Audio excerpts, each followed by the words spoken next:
Friends, Munmun কিচেনে তোমাদের সবাইকে স্বাগত। দেখো, আমি আজকে পিৎজা তৈরির রেসিপি নিয়ে তোমাদের কাছে হাজির হয়েছি।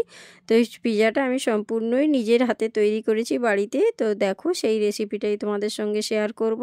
দেখতে পাচ্ছ পিৎজাটা আমি তোমাদেরকে দেখিয়ে দিচ্ছি কত সুন্দর হয়েছে। তো আমার এই রেসিপিটা কার কার ভালো লেগেছে একটু জানিও। তো সম্পূর্ণ রেসিপিটাই আমি তোমাদের সঙ্গে শেয়ার করব, তার জন্য সঙ্গে থাকো এবং দেখতে থাকো। তো তার জন্য দেখো, প্রথমে একটা পাত্রের মধ্যে আমি 250 মতো ময়দা নিয়ে নিয়েছি। এবার এই ময়দার মধ্যে দিয়ে দেব 1 চামচ মতো লবণ। লবণটা তোমরা নিজেদের প্রয়োজন মতোই দিও। এবার লবণটা দেওয়ার পর ওর মধ্যে দিয়ে দিলাম রিফাইন তেল। তো তেলটা একটু ভালো করেই বেশি করে দিতে হবে, যেহেতু এটা ময়াম হিসাবে আমি ব্যবহার করছি, তো একটু ভালো করেই দিতে হবে, একটু বেশি করে, তো যাতে এটা খুব সুন্দর সফট হয়। তো দেখো, আমি এইভাবে শুকনো মিশ্রণটা মিশিয়ে তোমাদেরকে হাতের মধ্যে মুঠো করে দেখিয়ে দিচ্ছি। ঠিক এই পর্যায়ে তোমাদেরকে ময়ামটা দিতে হবে। এবারে এর মধ্যে দিয়ে দিলাম টক দই। তো পিৎজা তৈরি করার জন্য ব্যাটারটার মধ্যে অবশ্যই টক দই দিয়ে ময়দাটা মাখতে হবে। তো টক দইটা দিয়ে ভালো করে আমি ময়দাটা মেখে নিচ্ছি। এর মধ্যে কোনো জল অ্যাড করবে না, সম্পূর্ণ ময়দাটাই কিন্তু তোমাদেরকে টক দই দিয়েই মাখাতে হবে। তো এর মধ্যে দেখো, আমি ইস্ট নিয়ে নিয়েছি। তো 1 চামচ ইস্টকে আমি আগে জলে ভিজিয়ে রেখেছিলাম, সেই ইস্টটাও আমি ওর সঙ্গে দিয়ে দিচ্ছি। তো তোমাদের বাড়িতে যার যার ইস্ট থাকবে না, তারা বেকিং পাউডার আর বেকিং সোডা দিতে পারো।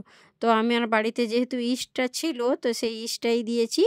তো তোমরা চাইলে এর মধ্যে 1 চামচ বেকিং পাউডার বেকিং সোডা দিতে পারো।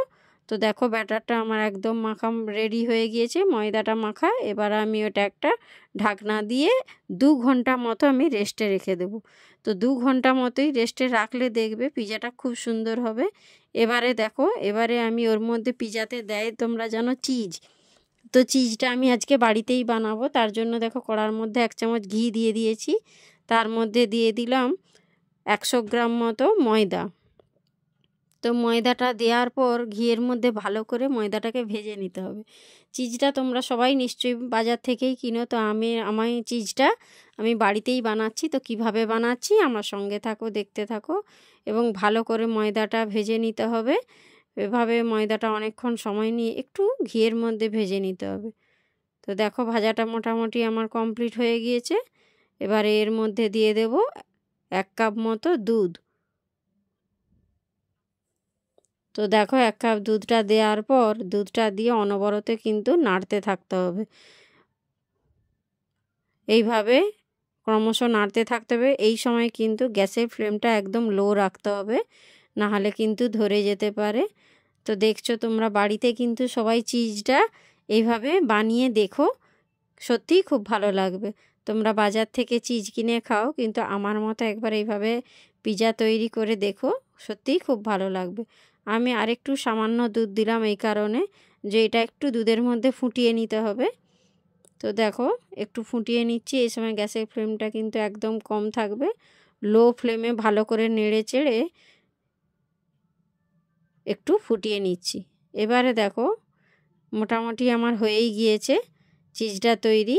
এবারে আমি এটাকে তুলে একটা পাত্রের মধ্যে রেখে দেবো। দেখছো চিজটা কত সুন্দর হয়েছে, দেখছো পাত্রের মধ্যে রেখে দিয়েছি। এবার এর মধ্যে নামানোর পর দিয়ে দেবো সামান্য অল্প পরিমাণ চিনি। তো চিনিটা নামানোর পরই তোমরা দেবে। চিনিটা দেওয়ার পর এভাবে চামচের সাহায্যে নেড়ে চেড়ে সম্পূর্ণ মিশিয়ে এটা আধ ঘন্টা রেস্টে রেখে দেবে। তো তারপরে দেখবে এটা ঠান্ডা হয়ে যাবে।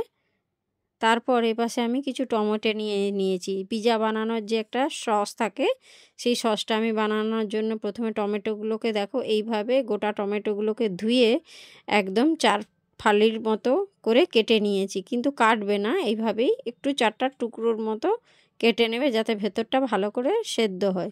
আর নিয়েছি 2 টুকরো আদা আর 2টো শুকনো লঙ্কা। শুকনো লঙ্কা, আদা আর টমেটোটাকে গ্যাসের মধ্যে বসিয়ে একটু ফুটিয়ে নেব, মিনিট 5-10 মতো ফুটিয়ে নেব। তার জন্য একটু ঢাকা দিয়ে দিলাম। তো ঢাকা দেওয়ার পর দেখো, ওটা মোটামুটি আমার টমেটোগুলো সেদ্ধ হয়ে গিয়েছে। এবারে গ্যাসটা বন্ধ করে দিলাম। এবারে একটু ঠান্ডা করতে দিয়ে দেব। তো টমেটোগুলো দেখো আমার ঠান্ডা হয়ে গিয়েছে। এবার টমেটোর গায়ে যে খোসাগুলো আছে, আস্তে আস্তে ঠান্ডা হয়ে যাওয়ার পর সেই খোসাগুলোকে তোমাদেরকে তুলে বাদ দিয়ে দিতে হবে। তো দেখো এইভাবেই আমি টমেটোর গায়ের যে খোসাগুলো আছে সেগুলো আমি ছাড়িয়ে নিচ্ছি। দেখতে পাচ্ছ এইভাবেই কিন্তু বাকি সব টমেটোগুলোরই খোসা আমি ছাড়িয়ে নেব। দিয়ে খোসাগুলো কিন্তু তোমাদেরকে বাদ দিয়ে দিতে হবে। ছাড়িয়ে ছাড়িয়ে আমি একটা সাইডে রেখে দিচ্ছি। এইভাবে সব টমেটোর খোসা মোটামুটি দেখো আমার ছাড়ানো হয়ে গিয়েছে।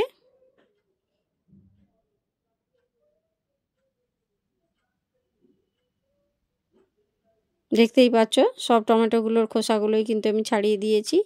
এবারে খোসাগুলো এক সাইডে রেখে দিয়ে এবারে এই টমেটোগুলোকে আমি একটা মিক্সির মধ্যে নিয়ে নিচ্ছি। এবার সব টমেটো আর আদা আর শুকনো লঙ্কার আমি একটা পেস্ট বানিয়ে নেব মিক্সিতে। যে আদা 3 টুকরো নিয়েছিলাম সেই আদা আর শুকনো লঙ্কা আর টমেটোর একটা পেস্ট বানিয়ে নিচ্ছি। মিক্সির মধ্যে সবগুলো দিয়ে দিলাম। দিয়ে মিক্সির ঢাকনাটা লাগিয়ে দিয়ে এবারে এর একটা ঘন পেস্ট বানিয়ে নেব। কিন্তু জল দেবে না, পেস্ট করার সময় একটুও জল দেবে না। দেখো এইভাবে ঘন একটা পেস্ট বানিয়ে নিয়েছি। এবারে দেখো গ্যাসের উপর একটা কড়া বসিয়ে দিলাম, তার মধ্যে দিয়ে দিয়েছি সামান্য সরষের তেল। এবার তেলটা গরম হয়ে গেলে ওর মধ্যে দিয়ে দেবো কুচো করা পেঁয়াজ। তো পেঁয়াজটা দিয়ে একটু ভেজে নিতে হবে। পেঁয়াজটা একটু লাল লাল করে পেঁয়াজটা ভেজে নিতে হবে। দিয়ে যে টমেটোর যে সসটা আমি বেটে রেখেছিলাম সেই সসটা আমি ওর মধ্যে দিয়ে দিলাম। দিয়ে পিজার একটা সস আমি বাড়িতেই বানিয়ে নিচ্ছি। তো এইভাবেই তোমরা করবে, আশা করছি তোমাদের খুব ভালো লাগবে। তো দেখো এই পর্যায়ে আমি দিয়ে দেবো এর মধ্যে সামান্য পরিমাণে হলুদ গুঁড়ো আর সামান্য পরিমাণে লবণ। লবণ আর হলুদটা দিয়ে ভালো করে নেড়ে চেড়ে একটু ফুটিয়ে নেব। এই সময় টমেটোর যে পেস্টটা আছে একটু ঘন ঘন নাড়তে হবে, নাহলে তলায় ধরে যাবে। আর গ্যাসের ফ্লেমটা একটু কম করে রাখতে হবে। এইভাবে ক্রমশ নেড়ে চেড়ে যে পেস্টটার মধ্যে যে একটু সামান্য জল আছে সেই জলটা একটু কমিয়ে দিতে হবে। এইভাবে নাড়তে নাড়তে দেখো আমার পেস্টটা মোটামুটি টমেটো চাটনিটা রেডি হয়ে গিয়েছে। এইভাবেই ক্রমশ নাড়তে থাকতে হবে, কেন এখনও দেখছো জলটা একটু আছে। মোটামুটি রেডি হয়ে গিয়েছে দেখো। এবারে আমি এটাকে একটা বাটির মধ্যে তুলে রেখে দেব। সমস্ত পেস্টটাই আমি একটা চাটুর সাহায্যে তুলে একটা বাটির মধ্যে রেখে দিচ্ছি। দেখতে পাচ্ছ আমি একটা বাটির মধ্যে রেখে দিয়েছি। এবারে গ্যাসের উপর আমি বসিয়ে দেব একটা কড়াই দিয়ে দিয়েছি সামান্য রিফাইন তেল। তো তেলটা একটু ভালো করে গরম করে নিতে হবে। এবার এর মধ্যে দিয়ে দেব একটা ডিম, যেটা আমি আগে থেকেই নুন দিয়ে ফেটিয়ে রেখেছিলাম। এই ডিমটার একটা ভুজিয়া করে নেব। এই ভুজিয়াটা আমি পিজার উপরে দেব। তো তোমরা চাইলে, আমি ডিম দিয়ে করছি, তো তোমরা চাইলে চিকেনও দিতে পারো অথবা পনিরও দিতে পারো। আমার কাছে ডিম ছিল, আমি সেই ডিমটা দিয়েই আজকে পিজা তৈরি করে তোমাদেরকে দেখাবো। তো ডিমের বদলে তোমরা চিকেন অথবা পনির যে কোনো একটা দিতে পারো। তো দেখো এইভাবে ডিমের একটা আমি ভুজিয়া বানিয়ে নিচ্ছি। মোটামুটি নেড়ে চেড়ে একটু ভালো করে ভেজে নিতে হবে।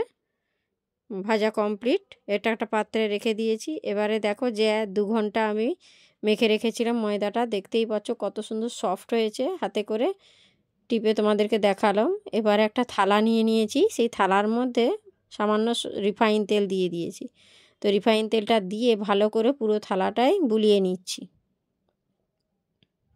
দেখতে পাচ্ছ এইভাবেই কিন্তু পুরো থালাটাই বুলিয়ে নিতে হবে। এবারে যে ময়দাটা মেখে রেখেছিলাম সেই ময়দাটা থালার ওপর দিয়ে এইভাবে হাতের সাহায্যে তোমাদেরকে পুরোটা থালার মধ্যে একদম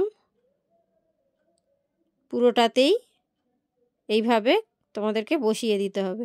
যে ময়দাটা আমি মেখে রেখেছিলাম সেই ময়দাটা এইভাবে হাতের সাহায্যেই পুরো থালার মধ্যেই এইভাবে পেস্ট করে করে তোমাদেরকে বসিয়ে দিতে হবে।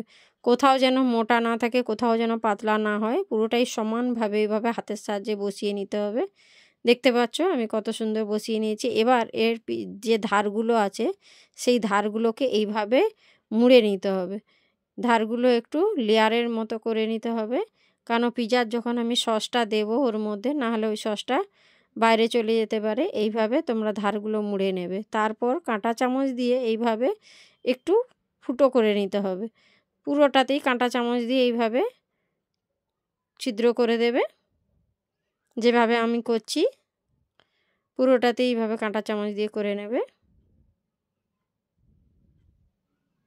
এবং ধারগুলো একটু মুড়ে দেখছো পুরোটাই কত সুন্দর ছিদ্র করে দেওয়ার পর যে টমেটোর সসটা আমি তৈরি করে রেখেছিলাম, এবার সেই সসটা ওর ওপর পুরোটাতেই আমি আগে বুলিয়ে দেব, পুরো সসটাই। এবার দেখো সসটা ঠান্ডা হয়ে গিয়েছে, যেহেতু কত সুন্দর জমে গিয়েছে, পুরোটাই আমি ওর ওপর পিজার উপর বুলিয়ে দেব।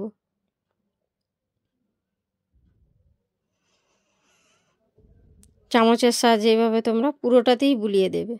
আগে সসটা দিয়ে দিতে হবে, দিয়ে পুরোটাতেই চামচের সাহায্যে ভালো করে মাখিয়ে নিতে হবে। আমি যেভাবে করছি সেইভাবে একবার হলেও বাড়িতে ট্রাই করো, আশা করছি তোমাদের সত্যিই ভালো লাগবে। বাড়িতে থাকা উপকরণ দিয়ে তোমরা করবে। এবারে দেখো আমি কিছু টমেটোকে গোল গোল করে কেটে রেখেছিলাম, সেই টমেটোগুলোকে ওর মধ্যে সাজিয়ে দিচ্ছি। দেখতেই পাচ্ছ তোমরা টমেটোগুলোকে গোল গোল করে কেটে রেখেছি। এবার ওর মধ্যে দিয়ে দিচ্ছি পেঁয়াজ। পেঁয়াজগুলোকে আমি ডুমো ডুমো করে একদম আঁশ ছাড়িয়ে রেখেছিলাম, সেই পেঁয়াজগুলোকে ওর মধ্যে একটা একটা করে পুরোটাতে দিয়ে দিচ্ছি। যেভাবে চিলি চিকেন করার সময় যেভাবে পেঁয়াজগুলো কাটা হয় সেইভাবেই ডুমো ডুমো করে তোমাদেরকে কাটতে হবে। দিয়ে একটা একটা করে সাজিয়ে দিচ্ছি ওর ওপর। এইভাবে তোমাদেরকে আগে সাজিয়ে নিতে হবে। এবারে দিয়ে দিচ্ছি ক্যাপসিকাম। ক্যাপসিকামগুলোকেও এবারে এরকম ডুমো ডুমো করে আমি কেটে রেখেছিলাম, এবার সেই ক্যাপসিকামগুলোকেও একটা একটা করে ওর ওপর সাজিয়ে দিচ্ছি। সম্পূর্ণ পিজাটাকে আমি একটু আগে প্রথমে সাজিয়ে নিচ্ছি, ক্যাপসিকামগুলোকে দিয়েও এভাবে সাজিয়ে নেব। আমি বেশি ক্যাপসিকাম আর পেঁয়াজ দেইনি, সামান্যই অল্পই দিয়েছিলাম। এবারে ওর ওপর দিয়ে দেব যে চিজটা আমি বানিয়ে রেখেছিলাম, ওই চিজটা দেখো ঠান্ডা হতে কত সুন্দর জমে গিয়েছে। এবার চামচের সাহায্যে আমি সম্পূর্ণ পিজার ওপর আস্তে আস্তে করে চিজটা আমি দিয়ে দিচ্ছি। দেখো চিজটা ঠান্ডা হয়ে যাওয়ার পর কীরকম জমাট বেঁধে গিয়েছে। তো এইভাবে একবার হলেও রেসিপিটা বাড়িতে ট্রাই করে দেখো, আশা করছি তোমাদের খুব ভালো। এবার যে ভুজিয়াগুলো আমি ভেজে রেখেছিলাম সেই ভুজিয়াটা উপরে ছড়িয়ে দিচ্ছি। আমার মতো পিজা রেসিপিটা একবার হলেও বাড়িতে ট্রাই করো, নিশ্চয়ই তোমাদের ভালো লাগবে। বাচ্চা বড় সবার প্রিয় হবে। এবার দেখো পিজাটা আমার একদম রেডি সাজানো। এবারে গ্যাসের উপর একটা কড়া বসিয়ে তার উপর একটা স্ট্যান্ড দিয়ে দিয়েছি, দিয়ে কড়াটাকে ভালো করে একটু গরম হতে সময় দিতে হবে। তারপর যে পিজাটা আমি সাজিয়ে রেখেছিলাম ওই পিজাটা কড়ার উপর বসিয়ে দেব, ভালো করে বসিয়ে দিতে হবে। এবারে এর ওপর দিয়ে দেবো একটা থালা দিয়ে ঢাকা দিয়ে দেব। আধ ঘন্টা মতো এটাকে এর মধ্যে রাখতে হবে। ঢাকা দেওয়ার পর দেখো আধ ঘন্টা পর এসে খুলে দিয়েছি, দেখো কত সুন্দর হয়েছে দেখতে, অসাধারণ হয়েছে দেখতে, দেখছো খুবই সুন্দর। এবারে আমি এটাকে নিচে ঠান্ডা করে নামিয়ে রেখেছি। দেখতেই পাচ্ছ পিজাটা আমার একদম রেডি। কার কার আমার রেসিপিটা ভালো লেগেছে একটু কমেন্ট করবে, কমেন্ট করে জানাবে। এইভাবে নিত্য নতুন রেসিপি পেতে আমার চ্যানেলটির সাথে থেকো এবং আমার চ্যানেলে নতুন হলে চ্যানেলটা সাবস্ক্রাইব করে পাশে থেকো। আজকের মতো টাটা, বাই বাই। ভিডিওটা আজকের মতো এখানেই শেষ করলাম।